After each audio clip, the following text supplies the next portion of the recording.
بسم اللہ الرحمن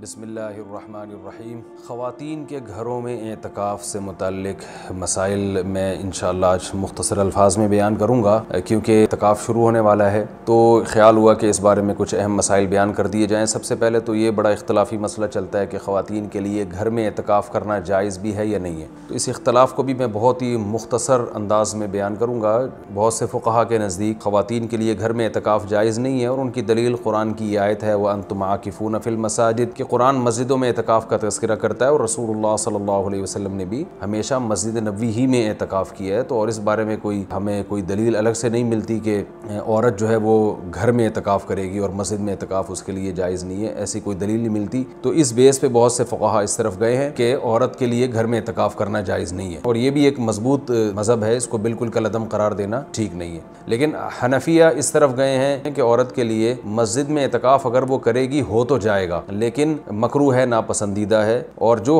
علماء عورت کے مسجد میں اعتکاف کے قائل ہیں ان میں بھی بہت بڑی جماعت اس کو ناپسندیدہ بہرحال کہتی ہے، جیسے امام شافعی نے مکروہ لکھا ہے کہ عورت کے لیے مسجد میں اعتکاف کرنا مکروہ ہے۔ عرب کے بھی آج بہت سے علماء اس کے قائل ہیں کہ فتنے کی وجہ سے عورت کو مسجد میں اعتکاف سے روکا جائے گا۔ لیکن گھر میں اعتکاف جائز بھی ہے یا نہیں ہے، تو بہت سے فقہا اس طرف گئے ہیں کہ عورت گھر میں اعتکاف نہیں کر سکتی، لیکن حنفیہ علماء حنفیہ امام ابو حنیفہ اور ان کے شاگرد اور آج تک فقہاء حنفیہ کی یہی رائے ہے کہ عورت گھر میں اعتکاف کر سکتی ہے، اور اس میں اختلاف فقہا میں اس وجہ سے ہوا کہ دلائل میں اختلاف ہے۔ رسول اللہ صلی اللہ علیہ وسلم نے امہات المومنین کو حکم دیا تھا کہ مسجد میں جب انہوں نے نبی صلی اللہ علیہ وسلم کے ساتھ اعتکاف کے خیمے لگائے تو آپ نے ان خیموں کو اکھاڑنے کا حکم دیا۔ اس کے بعد حدیث میں آتا ہے کہ نبی صلی اللہ علیہ وسلم کی دنیا سے جانے کے بعد امہات المومنین ہر سال اعتکاف کیا کرتی تھیں۔ اب اس میں یہ تشریح نہیں ملتی کہ مسجد میں کرتی تھیں یا گھر میں کرتی تھیں، تو جو حضرات کہتے ہیں کہ مسجد میں اعتکاف کرے گی عورت گھر میں اعتکاف جائز ہی نہیں ہے، وہ کہتے ہیں کہ مسجد میں کرتی تھیں، اور دلیل وہی دیتے ہیں کہ بھئی اعتکاف کا محل تو قرآن سے پتہ چلتا ہے مسجد ہے۔ اور جو علماء جیسے حنفی فقہا وہ اس طرف گئے ہیں کہ نہیں وہ گھر میں کرتی تھیں، ان کی دلیل یہ ہے کہ نبی صلی اللہ علیہ وسلم نے جب مسجد میں ان کے خیمے اکھاڑ دیے پھر یہ بعید ہے کہ وہ مسجد میں اعتکاف کرتی ہوں، کیونکہ مسجد میں بیٹھنے کو نبی نے ناپسند کیا تھا۔ تو میرا مقصد صرف بتانے کا مقصد یہ ہے کہ کیونکہ اختلاف اور فرقواریت کا دور ہے نا، تو کوئی بھی کسی دوسرے کی دلیل کو نہ سننے کے لیے تیار نہ ماننے کے لیے تیار، تو اس بارے میں دونوں طرف مضبوط دلائل ہیں۔ امام شافعی، امام احمد ابن حنبل اور امام مالک اس طرف گئے ہیں کہ عورت کے لیے گھر میں اعتکاف جائز نہیں ہے، اور مسجد میں اعتکاف کرنا ہے یا نہیں کرنا تو اس پر تو سب کا اتفاق ہے کہ ہو جائے گا، لیکن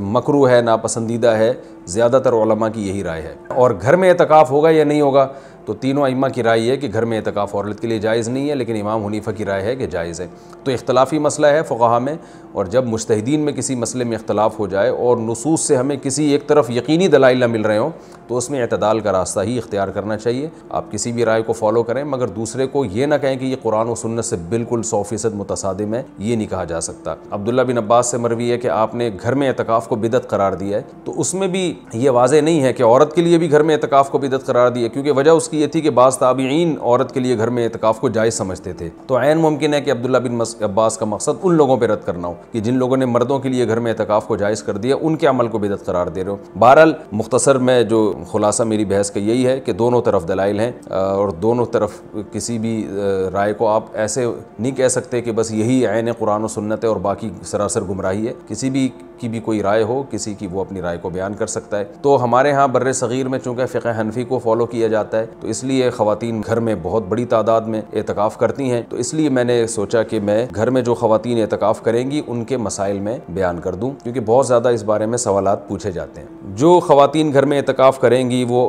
گھر میں ایک مخصوص کمرے کو جس میں عام طور پہ وہ نماز پڑھتی ہیں وہ خاص کر دیں، کیونکہ بہت سی خواتین یہ پوچھتی ہیں کہ ہم پورا گھر ہی اگر فرض کر لیں اعتکاف میں، تو میں ان سے کہتا ہوں پھر پورا محلہ ہی فرض کر لیں، تو اس میں کیا جا رہا ہے؟ تو ایسا نہیں ہوتا کہ پورا گھر یا پورا محلہ، اعتکاف کا ایک خاص مقصد ہوا کرتا ہے، وہ مقصد پورا گھر کو متعین کرنے سے حاصل نہیں ہوگا۔ تو ایک مخصوص کمرہ اپنے لیے متعین کر لیں، اور وہ کمرہ جس میں عام طور پہ وہ نماز پڑھتی ہیں۔ پھر اعتکاف کے مسائل وہی ہیں کہ اعتکاف کی حالت میں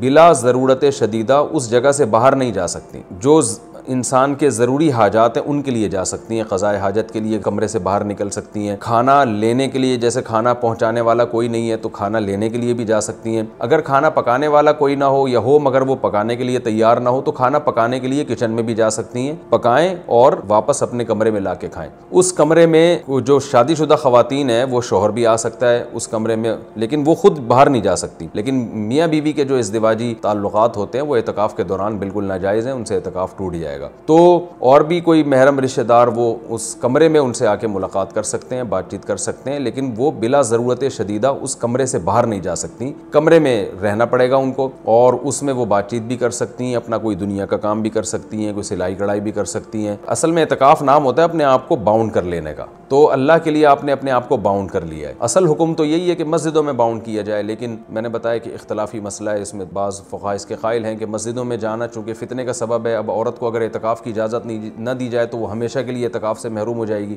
تو اس لیے انہوں نے یہ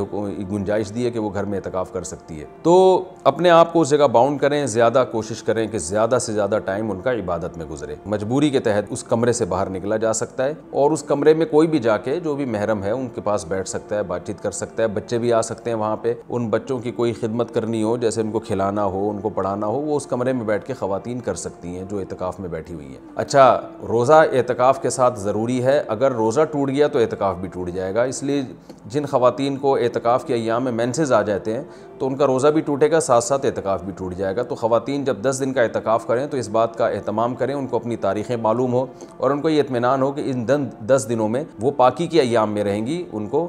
جو مینسز ہیں وہ جاری نہیں ہوں گے، تو اس بات کا پہلے اہتمام کریں۔ جن خواتین کا یہ خیال ہے کہ ان کو مینسز آ سکتے ہیں وہ اعتکاف میں نہ بیٹھیں یا نفلی اعتکاف کر لیں۔ تو سنت اعتکاف کے لیے طہارت بھی شرط ہے کیونکہ اس میں روزہ ضروری ہے سنت اعتکاف کے لیے، اور خوشبو کا استعمال کر سکتی ہیں اس دوران، کسی عالم کے بیان سن سکتی ہیں، کوئی دینی کلاسز لے سکتی ہیں، اس میں جو ہے وہ فون پہ بات کر سکتی ہیں، تو یہ تمام چیزیں جائز ہیں۔ لیکن اعتکاف کا پورا مقصد جب ہی حاصل ہوگا جب عبادت زیادہ سے زیادہ کی جائے، لہذا خواتین جو بھی گھر میں اعتکاف کریں گی ان کو اس اپنا پوری ترتیب اور شیڈول بنانا چاہیے، صبح و شام کی تسبیحات، تلاوت اور زیادہ سے زیادہ عبادت اور لیلۃ القدر کا حصول اور گناہوں سے توبہ۔ رمضان کا جو مقصد ہے، اعتکاف کا جو بنیادی مقصد ہے وہ کیا ہے کہ آپ کی حالت چینج ہو جائے، آپ کو گناہوں سے توبہ کی توفیق مل جائے، تو یہ سب کام کا اہتمام کرنا چاہیے۔ اور مرد جو مسجد میں اعتکاف میں بیٹھیں گے ان کے بھی وہی مسائل ہیں جو خواتین کے ہیں کہ مسجد سے باہر نہیں وہ جا سکتے، مسجد کے اندر رہ کے جو بھی جائز کام ہے وہ کر سکتے ہیں، اگر کوئی اپنی پڑھائی کرنا چاہیں تو پڑھائی بھی کر سکتے ہیں، اس میں اصل تو یہ کہ عبادت کریں جس کے لیے آپ بیٹھیں یہاں پہ، لیکن جائز کام جتنے بھی ہیں جو مسجد کے آداب کے خلاف نہ ہو وہ بھی اعتکاف میں کیے جا سکتے ہیں، اس میں کوئی حرج نہیں ہے۔ اللہ تعالیٰ سے دعا ہے کہ اللہ تعالیٰ ہم سب کو سمجھنے کی، عمل کرنے کی توفیق عطا فرمائے۔